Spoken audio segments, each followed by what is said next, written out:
Hey, fantasy gals, I'm Aubrey. And I'm Peyton. And today we are giving our best recommendations for getting into fantasy, Romantasy edition. Yes, so just with a cup of coffee as we dive between these paper sheets.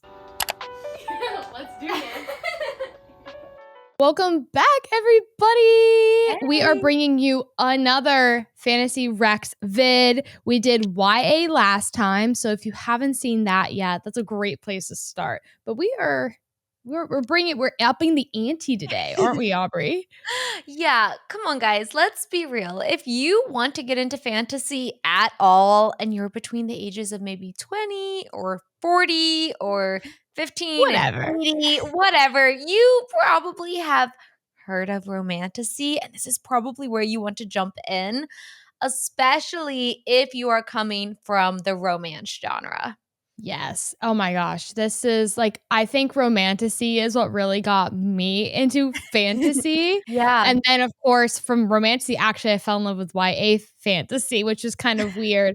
But it also gives you the confidence to maybe try some epic fantasy stories, which, hopefully we'll get to one day. But we have collected quite a few recs. Yes. And Aubrey, of course, she always loves to name them for us, has broken them up into categories to help kind of organize our thoughts because not all romantic books are built the same. And so we will be No. very clear in telling you what level of spice, level of romance, what kind of reader you need to be to kind of maybe indulge in these books. If you're looking for straight fairy smut, we've got some for you, but if you're just looking for a sexy romance story with a awesome fantasy plot, we got some for you too.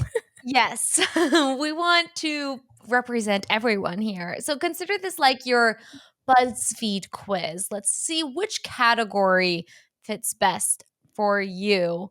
And we have to kick it off with the queens that made this a subgenre. Okay, so if you don't know and you're not big into the publishing scene, romantasy is a fairly new genre Yeah. in being that publishers will now call it that. I think it was only 2 years 2 ago when years. Bramble Yep. became a thing, which Bramble is an imprint, so like a baby publisher under Tor, which is a fantasy publisher under Macmillan, which is like the big 5. All this means is traditional marketing has now seen us and has now said, you know what? We'll Let's give the capitalize. girls some treats. Yes. We'll give the girls a little fantasy smut. And we said, thank you. Yeah, and it's just a cool way to sign these authors and not group them in this fantasy genre with Brandon Sanderson, but Mm-hmm. also not put them next to Kelly Hazelwood. we are starting off with the one and only ACOTAR, A Court of Thorns and Roses series. Now, this is a series recommendation Yes. because the first book, you're like, this is YA, girl. This is feeling YA. We're kind of on borderline. Is this actually YA? I don't know if I want my kids reading this. But then, bam, you get to that second book, you are in it. Literally, you are in it. This story absolutely takes off plot wise and sexy wise. Yes. So Aubrey, do you wanna key the people in on what ACOTAR is? A lot of people Yes. should already know, but this is for beginners, and so we are giving you a plot recap. ACOTAR follows our main girl, Feyre, and she's human, okay? So she's got nothing fantasy going on about her, but she lives right on the border between the humans and the Fae. And when we say Fae, we just mean hot people with a little bit of magic and pointy ears, okay? And Feyre is poor. She has to fend for her family, so she goes out into the woods to hunt. She ends up killing what she thinks is a very large wolf, and we later find out is one of the Fae who can transform into kind of like giving Jacob, okay? Yeah. Well, this is a Beauty and Beast retelling. So after she kills this wolf, sells his pelt, the Fae come knocking on her door and basically say, because you killed one of mine, I get to take you. And she gets swept across the border and into the fairylands, where she spends a decent amount of time in the spring court. Think whimsy, think magic, think a little bit of romance going on as she learns about this world and then later has to kind of save it. I think the really cool thing about A Court in Thorns and Roses is that it's highly accessible because Yeah. we all know the plot of Beauty and the Beast. And so when you're reading this story, the whole world building Perinthian is like we have the human world and then we have Perinthian and like that's the like fairy The world. fairy. The Fae. I'm saying fairy. They call it Fae, but Fae, the Fae realm. Mhm. And it's broken up into spring, autumn, winter. They have dawn and dusk or I don't fucking know. You know, Yeah. they have the night court. Like there's like a bunch. It's so cool though, because it just makes it really vibey if you go to different courts. Like, oh, okay, now we're in autumn. Like, oh. And Yeah. just being in the spring court in the first book is just so magical. And of Mhm. course, if you know Beauty and the Beast, people in the castle have a curse on them. And like, how are we gonna like make Chip a boy again? Like, Yeah. there's not actually a talking teacup, but like pretty close. And so, anyways, it is I absolutely adore this series. I think you will not find a romantic reader that doesn't absolutely love the story. It's gotten all of us head over heels into romantasy. Um, and I highly recommend it. I feel like it's the starting place for a lot of just readers in general, where like maybe you stopped reading in high school or a little bit of college, and then you saw this book, and that's where a lot of people picked back up and rediscovered their love for reading, which is amazing. We welcome Yes. you all back here. Hi, welcome back. This is the starting guide. My favorite book Yes, in so there's 3 in the main story, Pharaoh's story, since we know the main yes, character, Pharaoh's story, and then there is a novella, which I call the Christmas special. yes. And then there's another person in the series that really becomes a main character in the 5th book. Um, Yes. my favorite book will forever and always be A Court of Mist and Fury. That is the second one. I think that's most people's faves. If you love a good smutty romance story, if you love political intrigue and war and like everything that comes with like political relations and all that. The third book, all of my guy friends, they're like, A Court of Wings and Ruin was the best. I'm like, yes, it's because you're a man. Dude, the first third of that book though, I don't care. As soon as we get on the battle lines, I'm tuned out. I'm like, when is the next kissing scene? But the first third, for those who have read this book, it's just some girl boss moment. Let me tell Oh, you that. absolutely, So look absolutely. forward to that when you get to It's it. this series, like, if you don't like A Court ACOTAR, you're gonna love the rest. Like, it's crazy. Yes. All right. Our next book is a newer one, but has quickly almost dethroned ACOTAR. I mean, if you were around 3 years ago, ACOTAR would be the number one girly for everyone. But as you can see what I'm wearing, the dragons came, and the dragons are now outweighing the fairies. It is insane, isn't it? And we are, of course, talking about Fourth Wing by Rebecca Yarros. Yes, This yes, yes. series, the Empyrean series, I believe it's called. Yes, it's all Um, right. no one references it. It's just Fourth Wing. It's the Fourth Wing series. But Yeah. anyways, this story follows, I guess that she's like 18 or Yeah, 19 in she's the going beginning of into the college, her first year of college. Yep. So, fresh girl, Violet Soaringale is her name. Yes, And mamas. basically, what happens is when you become of age, you get to choose what quadrant of this like war college you're a part of. This world is still kind of mysterious, but basically think a very typical Renaissance fantasy like complicated map that you never really fully understand until probably the last page of the last book of the series, okay? But Yeah, but with it's that giving, being said, like, a little bit of dystopian as well. I will say, absolutely. this veers more modern fantasy, where ACOTAR veers more medieval fantasy. Oh, absolutely. So if you're a Divergent girly turned fantasy girly, like, this is your cup of tea. This is my cup of tea.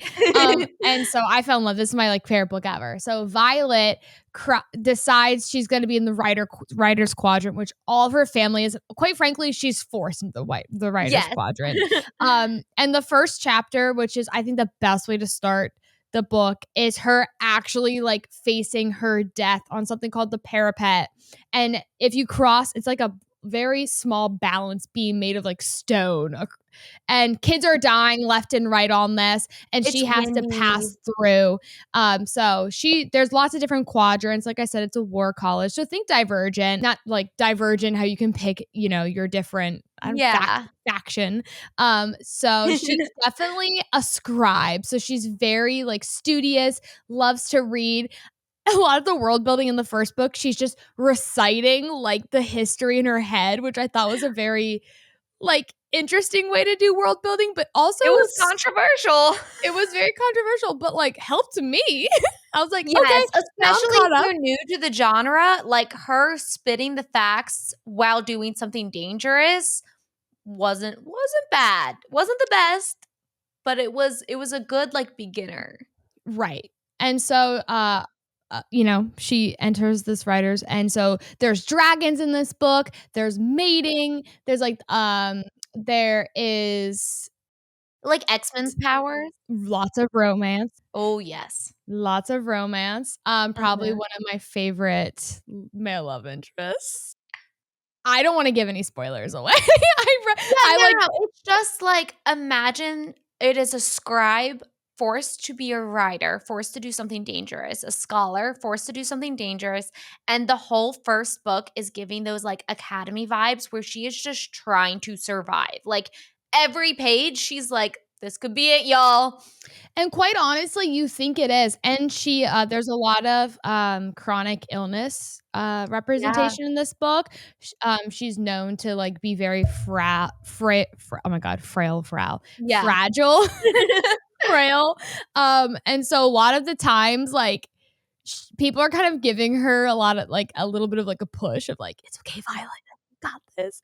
But then you just see her character grow over the length of the next couple books. We are on book 3 currently. We just finished it. We did a review of Onyx Storm, a couple months ago, so Fourth Wing feels like eons ago, uh, but Fourth Wing is my favorite book in the series. I am Yeah. very sad to say that, so please enjoy every second of the first book.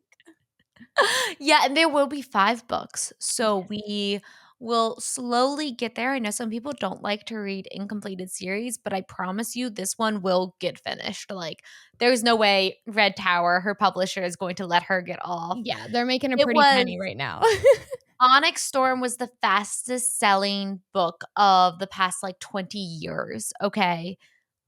Guys, it's so popular, and so this is where we assume you might have jumped in.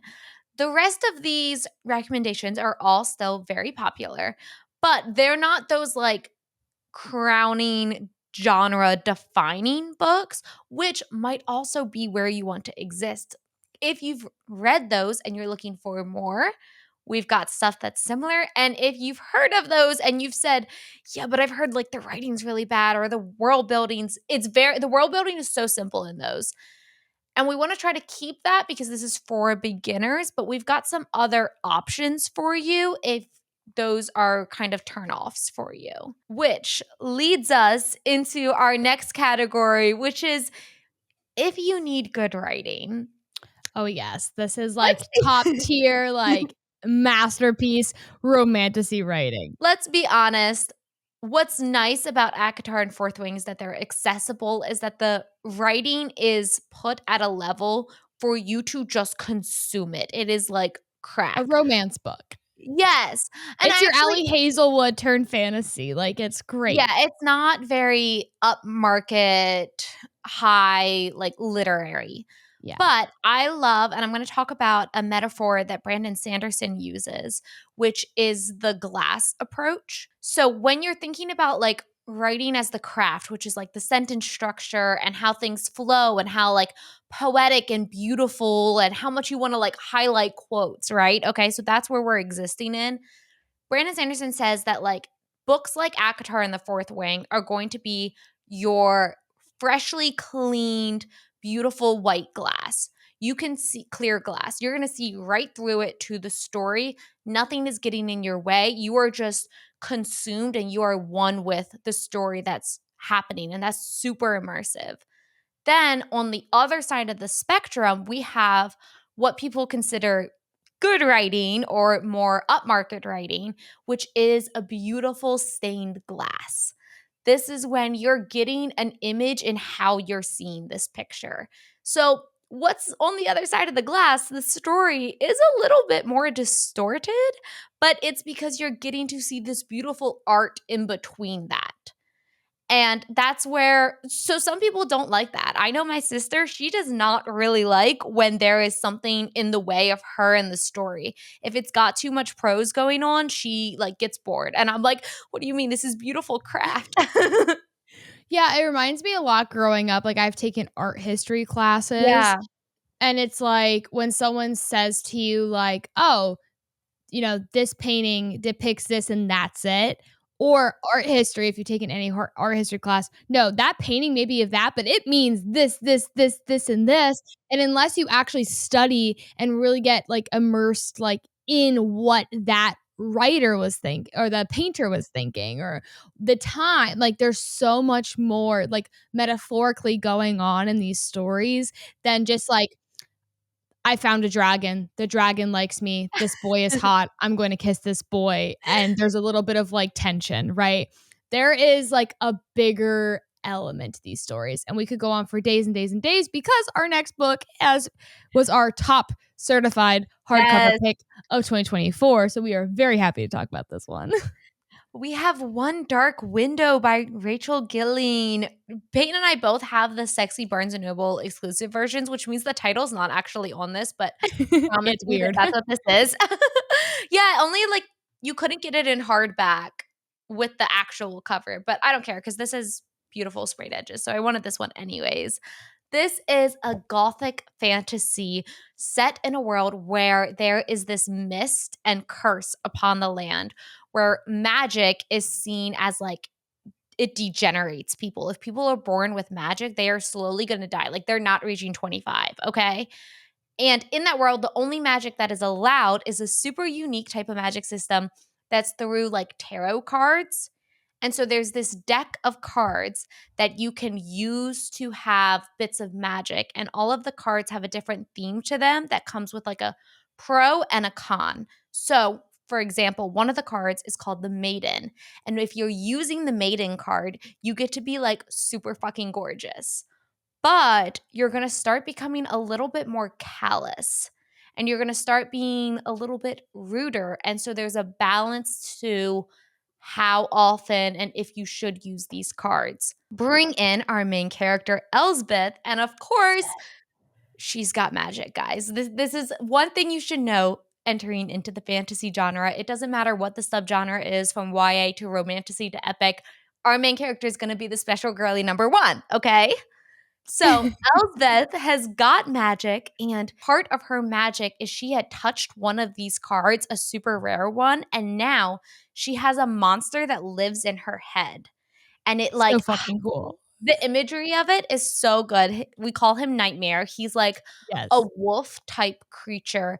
And I love there's like a line, which this is what we're talking about, the writing, it of him like curled around her spine. And also, like, the relationship that they have, like, also it Yeah. being part of it is so weird and kind of gross, but, like, really fucking cool at the same time because it's gothic and set in a gothic setting. It's, like, perfect and so different. I've never read a book like this, and I think we were starving for a different format, and Rachel was like, "Here, you're welcome." Here you go, and thank you. So, we follow Elspeth, and obviously there's a lot I just described a lot of the stuff that's happening in the world and with her, but our basic plot is there's a way to lift the curse to cure all of the infected people, and that is to assemble all of the cards of the deck together, and so Elspeth joins an unlikely crew, which I will not spoil who, but she joins this crew, maybe finds a love interest along the way, and their goal is to reunite the deck, to steal, find, and whatever the fuck it takes to put the deck back together and to cure the lands. And this book is so fucking good. It's so good, and the cool thing about this book is it's a duology. So you read 2 of them and you are done. You're not To and locked into out. this 5, 6 book series. I mean, look at Throne of Glass behind me. That's a commitment, and so if you just want to really be immersed in this, like, gothic story, it's inspired by I'm not giving away I don't know if you said this, I don't know if I missed this, but sort of like how ACOTAR is based on Beauty and the Beast, this is also based on maybe a story you grew up knowing, so it just makes it that much more kinda, like, spooky and fun. Yes, and nice thing about the duology is that we kind of follow 2 different couples in one of the book, and then the other one, like, a different couple takes the forefront, and so you keep that, like, tension alive in both of the books The whole super time. well because the biggest critique I always will have for Romantasy and why a lot of people's favorite book in Romantasies is, like, around the 1st or 2nd book is because once the main characters get together, half of your tension is gone. Yeah, it's like, what Romantasy where's the yearning? yeah, like, Romantasy is 50% romance and 50% fantasy, and romance books aren't series because once your characters get together, the romance plot has to take a very different shape, and it takes what can be a less satisfying shape. You know what I mean? Like, when you're reading it, you want that thrill, you want the chase, you want the will they, won't they, and once they're together, you lose so much tension. So that's why I hate when a romantasy is 10 books long, but the characters got together in book 2. And so now it's like, well, like there's fun in that, but you're losing a lot of that attraction that you first fell in love with, which is why I love that Rachel Gilling put another couple up front for book 2 to like keep the sexy alive. Really shine, yes. Yes. Our next book is One for My Enemy by Olivia Blake. I'm sure you Yes. have heard of the Atlas 6. This is one of her I think she just did a publishing of this one through Tor, hence why it is so beautiful. So One for My Enemy is a modern Romeo and Juliet retelling centered around 2 powerful Russian witch families in the boroughs of New York. Yes. So, I was like, "I need to There's get so this right." much. Yes, and you hit every one. Yes. Okay. So basically, there is a human world, and like today, like takes place in modern day. But there are also a society of witches living Like a amongst people. magical world. There's like, yeah, but they're also like they have like a soap shop in the middle of Yeah. like Brooklyn, and you wouldn't know that they're witches, you know? So, like, there's kind of this, like, underground sort of, like, what we do in the shadows-esque, sort of fun. This book is equal parts funny and tragic and incredibly well-written and poetic. Such a good Shakespeare inspiration. Yeah, one moment you're laughing because like, you have this, like, Russian kind of, like, comedy. But then you have this tragic love story. I mean, it's a Romeo and Juliet retelling, so something tragic has to happen at the end. Yes. Obviously, what that's going to be, you have to read to find out. But basically, there's these 2 families, one of all women and one of all men, and they hate each other because there is some bad blood tension, grudge holding from back in the day. And the girls now, like, we're like, we don't even know why we hate them. We just hate them, you know, like that kind of like family, like versus family. So we definitely have the Capulets versus the Montagues in this. Mhm. Of course, randomly, of course, one of them kind of end up together and the story unfolds. Well, I think my favorite part about this book is the further you get in, you thought you knew who was Romeo and Juliet, And it and changes. she tangles the fuck out of this. Like, we have a lot of sisters and a lot of brothers, and you don't realize at first how, like, tangled it is. But that kind of, like, keeps I know a lot of Romeo and Juliet retellings, you go in and you're like, "Okay, well, obviously, like, they're gonna die at the end. It's these 2." Like, I can sense that, and there's a form of tragedy in that. But in this one, you just keep being like, "Is she Juliet? Is he Yeah. Romeo?" And, like, I And, won't like, say it's yeah. how, but We see a lot more of I felt like I remembered at least a lot more from the women's side of, like, you think, like, there's so much, like, vengeance they have for the men and, like, hatred, and then sometimes you're like, "Wait, is that fake hate? Like, are you lying to me?" And so it's funny how fate kinda intervenes into their plot lines, and, Mhm. she kind of takes the story and at the end kind of flips it on its head and makes it her own, which is fun. The formatting of this book is awesome. Um, Yes. it's broken up into, like, acts and then, oh gosh, Scenes scenes, parts, and all that. art. So the way that's broken and then what I love about Olivia Blake is she commissions local artists to do some amazing Yes. work in all of her books. If you pick up a book of hers, it's going to have amazing, beautiful, magnificent art. There's the ladies, and I think the men are on the back fold. Oh, I'm sure. Um, Yeah. and so yeah, look at them. I will say this is a book to go into even if you are a beginning fantasy reader, but not if you're a beginner reader, okay? This book is hard to read, and I don't think it's necessarily the magic. I think it's the level at which Olivia Blake writes at. So if you're someone who loves like the classics, if you're someone who loves literary fiction and you can handle pretentious writing, this book's amazing. But if you're someone who hasn't read a lot of books and for a while, do not pick this one up. It's Save it, crazy, yeah. save it and wait because she writes so pretentious. She writes at a level that is so hard to understand. Like, I remember just getting to the end and being like, "What the Huh? fuck just happened?" And And she you need leaves a the minute. ending kind of open, and you're like, "Huh? Yes. No, Olivia." But the longer I've sat with it and the longer I've had it finished, the more I've come to appreciate what this story is. So I definitely think it belongs on this list. And if you're new to fantasy, I think you'd love it. If you are someone who loves pretentious, hard to read, complex, upmarket type of stories. I've never read more, like, pretentious writing than Olivia Yeah. Blake. The Yes. way that and she does it in a great way, because sometimes, like, in one review earlier, not this video, we were talking about how there's this one author that literally just throws in a bunch of fancy words to make her writing seem pretentious. No, Olivia Blake is like like, she writes, like, these modern day classics that just it is insane. You're like, "How did she do that, and why am I confused?" And it's not because it's bad writing, it's 'cause I'm stupid. You know what I Yes. mean? Like, this Yes. is a me She's problem, not a her problem. she So it knows takes what she's doing. She's doing it well. She's doing it too good for me. yeah, and so that's where sometimes maybe some stars Mhm. get off for me, especially, like, with the Atlas 6 series. That one just didn't click with me, but I love One for My Enemy, and I highly recommend it.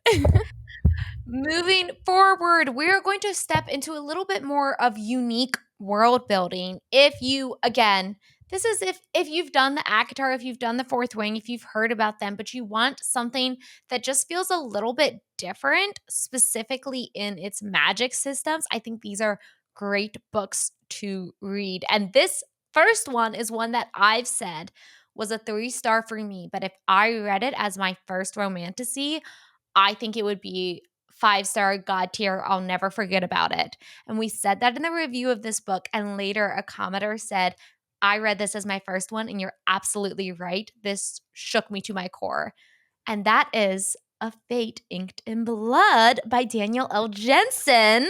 Yes, give her the moment on the sprayed edges. They Oh are my God. This is such Beautiful. a We saw that in gorgeous Barnes with the spray tan. Just were like, "Oh, who is she?" who is you're coming home with me, Yeah, that's when spray actually. edges were newer. We're like, "That blue?" It's, like, metallic looking, it's so amazing. So, this is a Norse mythology, which it's not identical, but if you grew up, like, hearing about Percy Jackson, I think that this is a good jumping off space because, again, the people are just, like, normal people.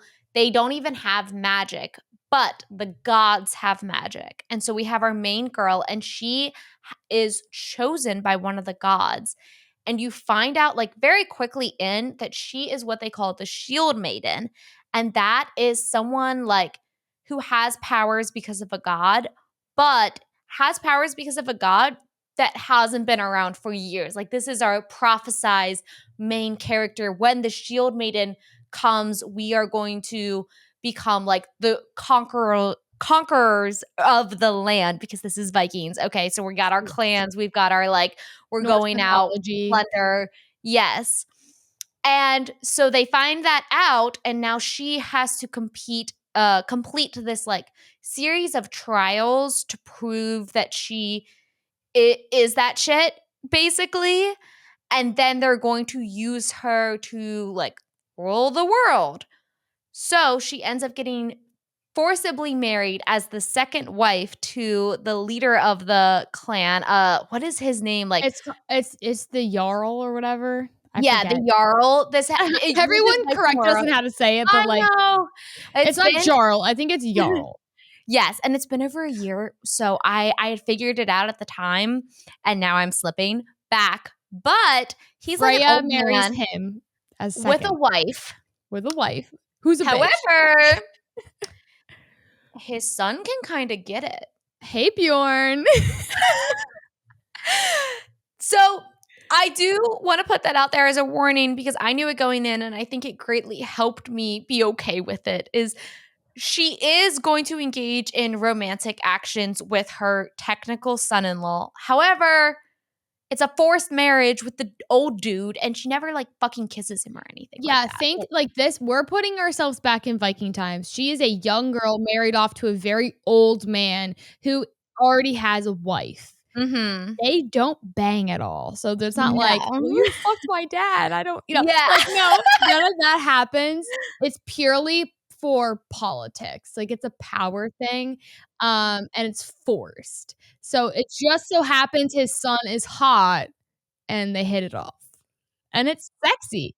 Yeah, it gives that forbidden romance because it's like, "Oh my god, you cannot be fucking her, she's married to your dad." Dude, there is a tree scene in this book that will send you off Yeah. the rails.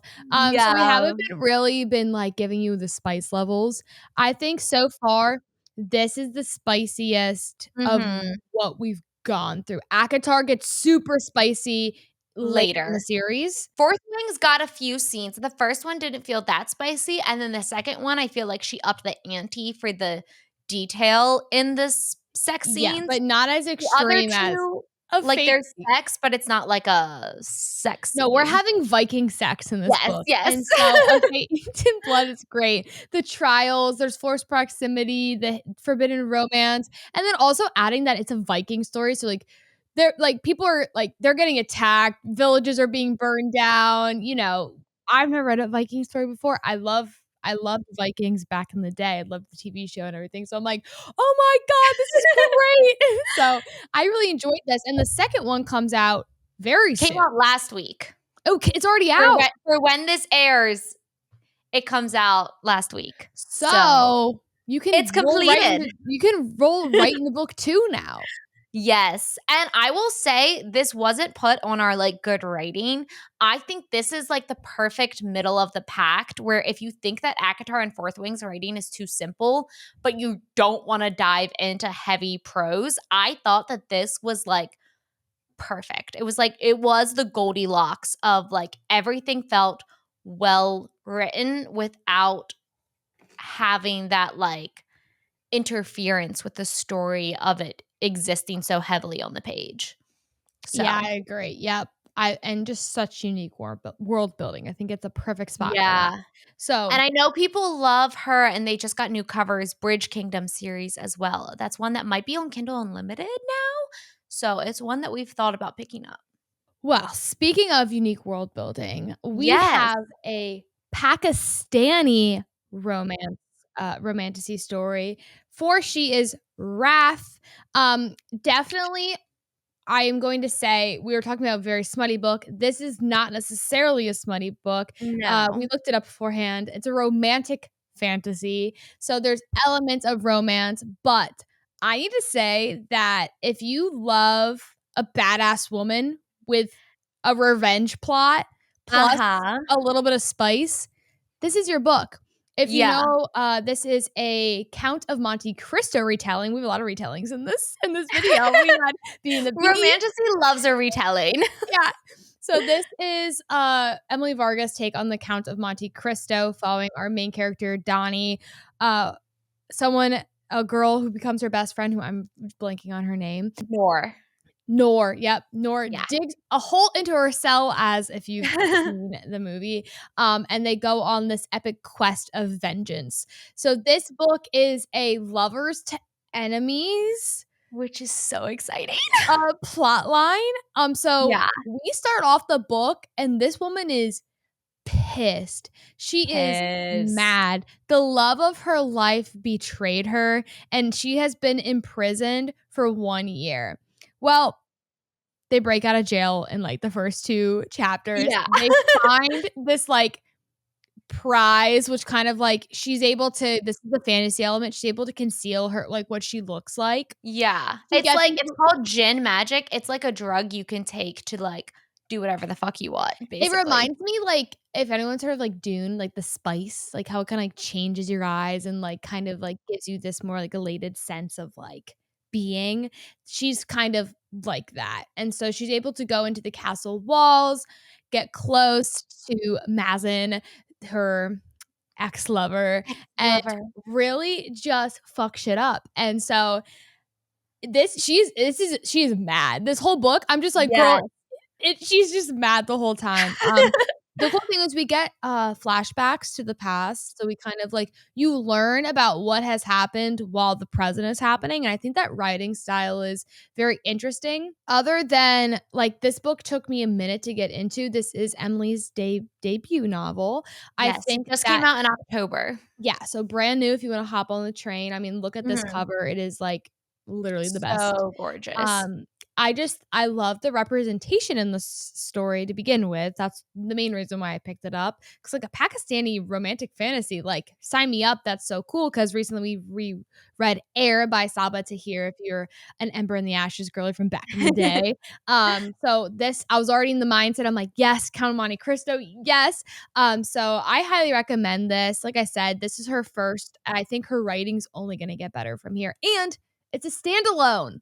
This is our only other than One for My Enemy, this is our Yeah. only standalone, people, Mhm. so you're one and done. One and done, baby. Yeah, I'll say along with you, I think the first third of the book is really setting her up for, like, her vengeance plot line. Like, she's like, I'm gonna destroy him and his empire."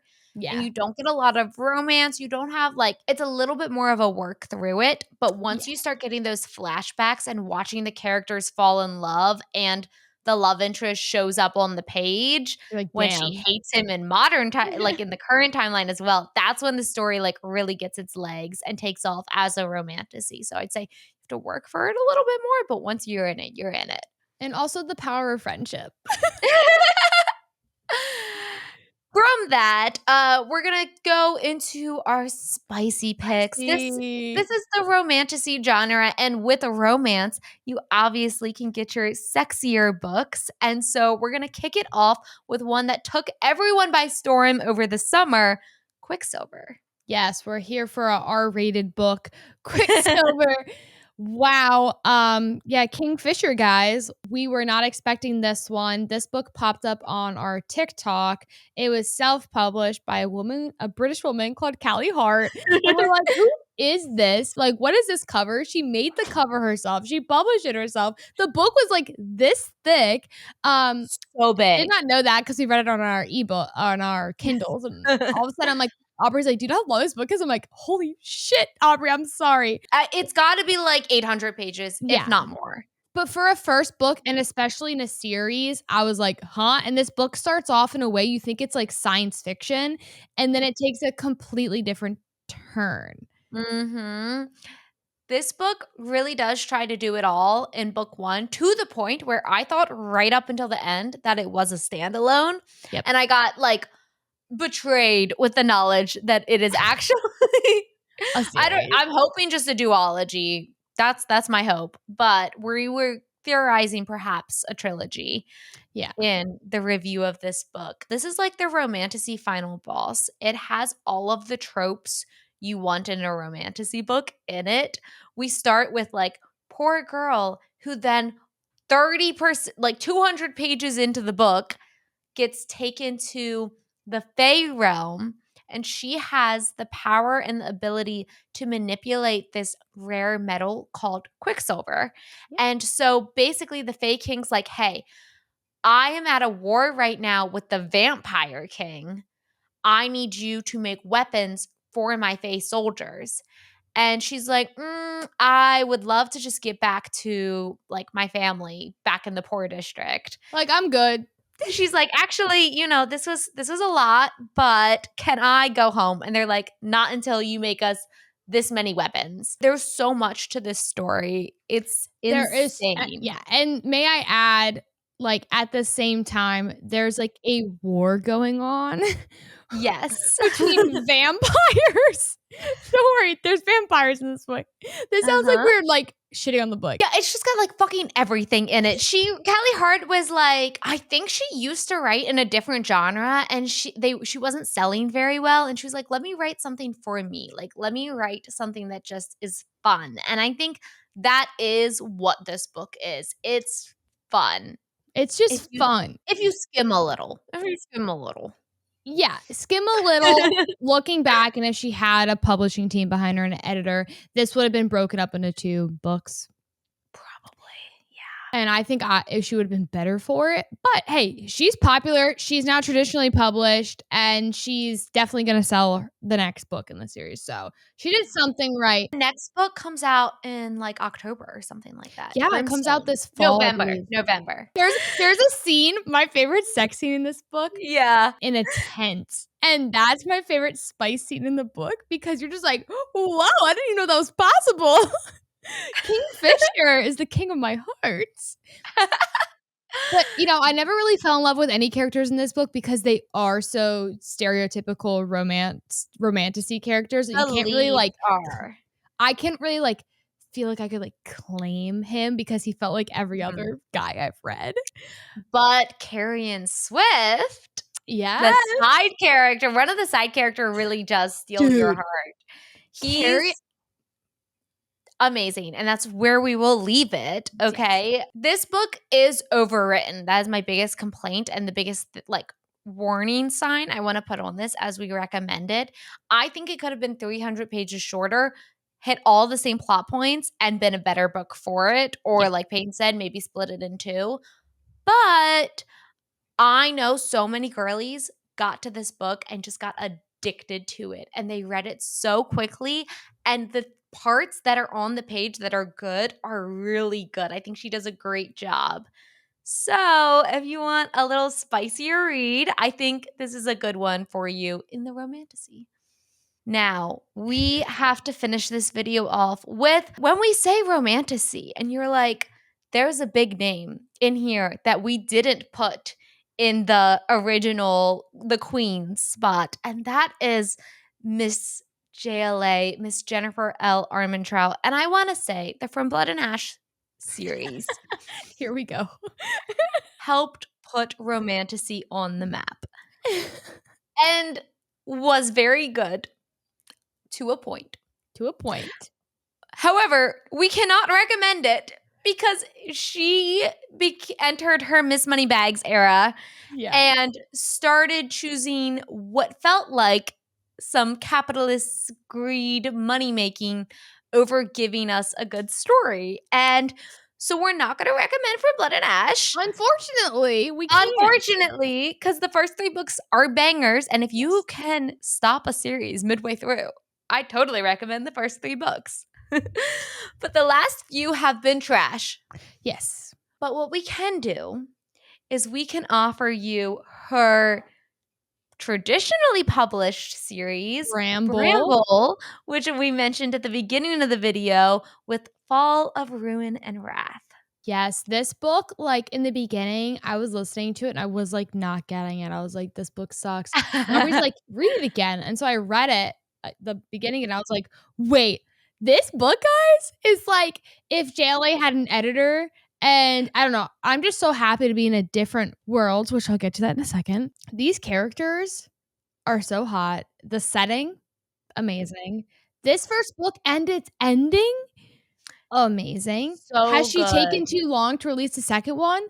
Hell fucking yeah. Absolutely. This is actually a 5-star read for me. And just saying that JLA's book is a 5-star read and that I thought it was, like, actually really good is just a little Shocking. jaw-dropping. Yes, but we follow our main girl, Calista, and we live in a world where there are, like, god, demigod, immortal figures, okay? We're just gonna use the word god because it's simple and this is for beginners. Don't get tripped up on the world building because trust me, it's not about It that. doesn't matter. I But can't even tell you one thing about the world. she is an orphan girl and she has the power of intuition, which basically means like she can vibe check you Yeah. and like get a little bit of like seeing into the future, but like based on vibes. So, anyways, she's an orphan. She had a really hard life until the Baron, which if you're a Bridgerton stan, you should know that's like a little bit under a Viscount, okay? Or no, a little bit over a Viscount. So it's a lord, it's a rich guy who's got like a nice, it's giving Mediterranean palace. And he takes her in. He's like, "You can be one of my courtesans. You can be one of my chicks in my palace and just look hot and serve." Oh, and serve all day. You're gonna have to edit that out. I can believe it, yeah. So she just starts living in the palace and just working for this guy until, and this is where our story like kind of picks up. The rest we get is backstory. She meets a really, really hot guy. And his name's Thorn. Which is And so hot. he was being like Thorn with an E. brutally like tortured and stuff. And she has to like give him a bath. And like one of the opening scenes, this is such a hot book, guys. And she's like a little gay. Not really, because she's gonna end up with this guy for sure. But there's like a scene where she's like kind of like, oh my God, like my bestie who's a girl is like kind of like messing with me. Anyways. So she meets this hot guy. She like helps nurse him back to life. She, like, stumbles on him in a stable. Like, that's, Yeah. like, I just She just kind of like falls upon him and she's like, I guess I'll have to give him a bath now. He then comes to the palace and it turns out he's like a fucking prince, of course. Of course. And there's just like political stuff that's going on because he's a prince and he's super interested in her. And I'd say 50% of this book, you're like learning about like there's monsters and there's like fantasy shit happening. But a lot of this book is just these like two hot people like looking at each other like, are we both Yeah. hot? And, Is like there something going on here? and, like, "You're a fucking prince," but then she kinda plays this, like, "Don't talk to me" kind of game, Yeah. which I She's like, I love. have a job with the Baron. Okay. I'm a working woman. But my favorite thing about this book is as like bad things and like we're gonna lead up to like a battle and all of these things are happening and these two people are starting to like kind of, if not fall in love with each other, at least bang each other. Then there is this power dynamic because he is, as you come to learn, very powerful. And he has this moment. He's like, I will like I can become scary and I can lose control. And that's a very heavy theme in Romantasy. Yep. But this was one of the first, if only, books where I believed it. I believe that he could lose shit and kill her and just like fuck shit up. And it's so good. And I cannot spoil the ending of this book. But let me tell you, when I got to that scene, I was just like, that's 5 stars. That's Also 5 was not stars expecting right it. there. It Yeah, is rare to get to an end of a book and I'm like, "Oh, I thought of that," or like, "I saw that yeah. coming." No, like, guys, it's so good, and so, I have some information. Um, Okay. the second book, at least this is what I've been told, the second Uh-huh. book is coming out later this year, so that's great. We are getting the second one Oh, this damn. year. Mm, It was apparently confirmed by okay. JLA that the From Blood and Ash world and this world are connected. Kill She me. really was like, "No, I'm holding on to Poppy." From Blood and Ash will never end. From Blood and Ash is never going to end. This is going to be the Romantasy Girls' Winds of Winter. We're never getting out of that fucking If I see, like, the word Colas or Solus Oh. Or Craven end up in this story, I'm like, I'm shutting the book. Like, you know what? There's a ban on JLA. I was like, just write a different world, please. So If this series can't end because it gets so wrapped up in From Blood and Ash's dick, I am going to lose my fucking I know. I was like, I was watching the TikTok. I'm like, oh, we are gonna flip shit on this on the podcast. So, anyways, TBD. We will find out mind. eventually and Yeah. go absolutely crazy. Like have a mentee be not like Yes. excited. So, anyways, we Okay. loved Fall of Ruin and Wrath. We did a book review on it. It was a while ago, so maybe don't watch it. But we have reviewed it, and I'm looking forward to reviewing the second one when it comes out. Yes. So if you guys liked this video and liked our recommendations, please let us know. Let us know what type of subgenre of fantasy you want us to do next. We've done YA, now Romantasy.